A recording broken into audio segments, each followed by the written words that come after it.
Election అప్డేట్స్ను అందరికంటే ముందుగానే తెలుసుకోవాలంటే ఈరోజే ఆర్టీవీ లైవ్ యాప్ని మీ మొబైల్లో డౌన్లోడ్ చేసుకోండి. कैसा माहौल आप देख पा रही हैं यहाँ पर? भैया अक्सर राजनीति में हम लोग प्रचार कहते हैं, लेकिन पहली बार लग रहा है कि प्रचार की जरूरत भी नहीं है यहाँ पर. बस बैठिए इकट्ठा, मोदी भाई के बारे में बात करिए और लोग आपसे जुड़ जाते हैं या लोग इंतजार करते हैं कि आए अलग अलग लोग राज्यों से और हम अपने मोदी भाई के बारे में बात करें, काशी के बारे में बात करें. ये है यहाँ का माहौल.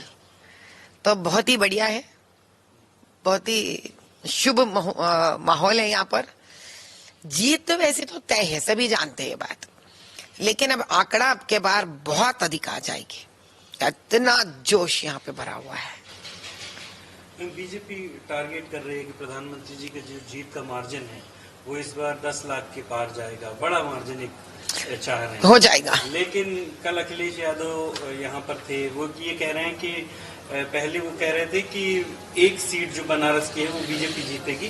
वो कह रहे हैं मुझे प्रधानमंत्री जी भी हारते दिख रहे हैं. कैसे आप उनकी इस बात? सपना देख रहे हैं, खुद का बना हुआ सपना देख रहे हैं. सपने में रहने दीजिए. इंसान अक्सर सोने पर सपना देखता है. अखिलेश जी तो जागते जागते सपने देख रहे हैं. जो सपने जागते देखते हैं वो सफल नहीं होते हैं, उनको ये जानना पड़ेगा. वैसी साहब भी प्रचार कर रहे हैं, कल बनारस में थे. यहाँ से उन्होंने कहा कि मुस्लिमों की हालत यहूदियों की तरह हो गई हमारे देश में. इस तरीके की बातें वो कर रहे हैं. कैसे आप उसको देखते हैं? बस उनके लिए अगर ये लगता है एक बार हैदराबाद चले जाए. हमारे कॉन्स्टिट्यूएंसी में तो अभी भी वही तो एमपी साहब है और उनके ही एमएलए है. जरा उन बस्ती मोहल्ले में जाएंगे तो बदतर से बदतर मुसलमानों के पसमंदों के घर दिखेंगे.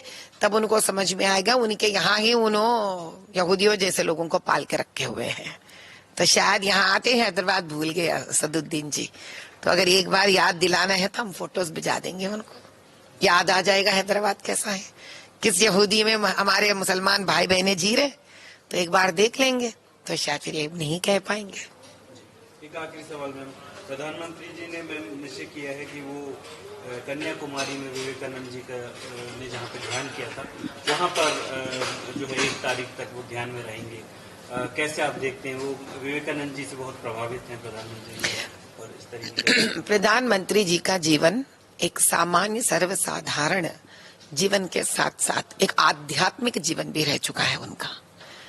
हम सब जानते हैं वो जप और पूजा पाठ यानी पूजा पाठ के जैसा नहीं, वो एक अंतर्गत ही भगवान का ध्यान भी करते हैं और बड़ी सात्विक जीवन को अपने जीवन में एक भाग बना के आगे बढ़े हुए हैं. तो इस प्रकार से जिस प्रकार के शांति को कायम करना चाहते हैं देश भर और अंदर अपने आप में भी, उसके लिए कन्याकुमारी और विवेकानंदा जी की से बढ़कर एक कॉम्बिनेशन तो कुछ नहीं हो सकता है. इसी से पता चलता है वो किस प्रकार के एक शांति को कायम करने वाले और चाहने वाले एक व्यक्ति है. ऐसे व्यक्ति को ही प्रधानमंत्री बार बार इस देश को चुनना चाहिए. मैम 400 पार का नारा चल रहा है, आपकी सीट की चर्चा पूरे देश में रही. भले वो इलेक्शन आप हैदराबाद में लड़ रही थी लेकिन पूरे देश में उसकी चर्चा हो रही थी. 400 पार में एक सीट हैदराबाद की भी हम गिन लीजिए. थोड़ी देर होगा लेकिन गिन लीजिए. हम लेकर आकर ही रहेंगे, हम जीत जाएंगे. अगर इधर उधर हुआ तो कोर्ट तक जाकर हम इस मुद्दे को बाद हमारी है और न्याय का है जीत कर रहेंगे.